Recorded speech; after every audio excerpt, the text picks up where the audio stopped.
النهارده بقى هنعمل المكرونه بالكبده، الكبده الاسكندراني، وهنعمل البتنجان المخلل بكل اسراره بتاع المحلات، افخم المحلات. وهنعمل سلطه الطحينه، وازاي اقولك تزوديها وتخلي الكميه كبيره، وازاي تطلعي الكبده لونها فاتح كده وحلوه قوي.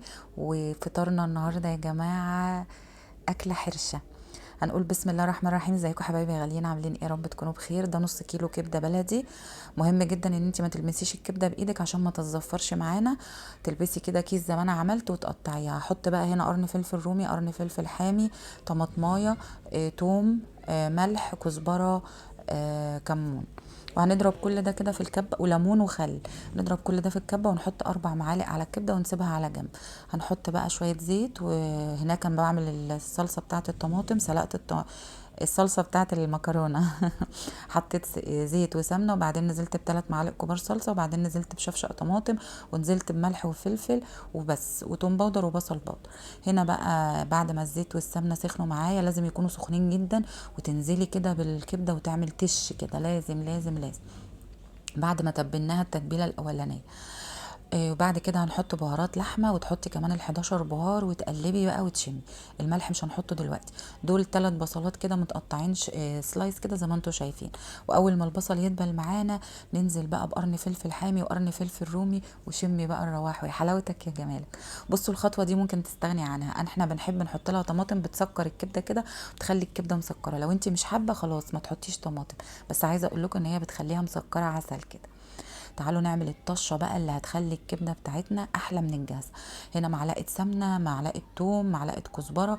اول ما التوم يصفر دهبي معايا، انزل بمعلقتين خل وربع كوبايه ميه، ويغلوا كده على النار. وبعد ما يغلوا انزل بيهم على الكبده. مهم جدا ان الكبده ما تنشفش معاكي، الكبده لو نشفت هتشد منك. بس بعد ما خلصت كل حاجه، انزل بقى بالملح بتاعي واظبط الملح. وعايزه اقول لكم الريحه كانت خربة الدنيا. الكبده دي هتجربيها مش هتبطليها، وخصوصا السر اللي انا قلتلك عليه بتاع الطشه الاخيره. كده الصلصه اتسبكت معايا، بنزل بقى بالمكرونه وبقلبها، وبوطي عليها وبسيبها على نار هاديه. تعالوا بقى نعمل بقى شويه بتنجان مخلل من بتوع المحلات، افخم المحلات. ومش هقول لكم على الاسامي، بس هتجربوه هتعرفوا.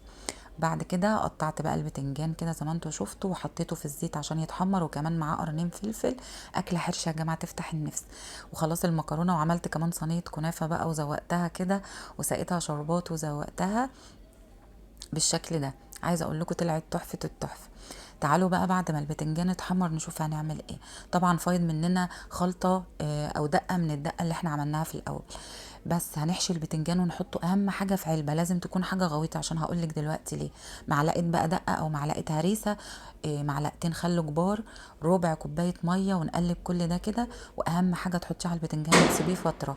يعني كل ما سبتي البتنجان في الخلطه دي يطلع عامل زي الزبده، تيجي تاكلي بينز كده. تعالوا نعمل سلطه الطحينه. نص كوبايه طحينه، كوبايه زبادي من اللي احنا عاملينها في البيت، ربع معلقه صغيره توم، كمون وملح وخل، ومعلقتين خل، ونقلب. هتلاقيها تقلت معاكي. هنبتدي بقى نزودها. انا حسيت ان الطبق صغير فقلبتها في طبق كبير.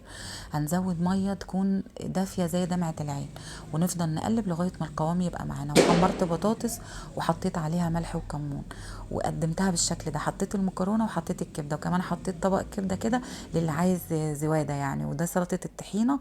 وعملت كمان النهارده تمر، وعملت بلح باللبن. لو وصلتي لحد هنا في الفيديو متبخليش عليا بلايك، وتشيروا الفيديو لكل اصحابكم وحبايبكم.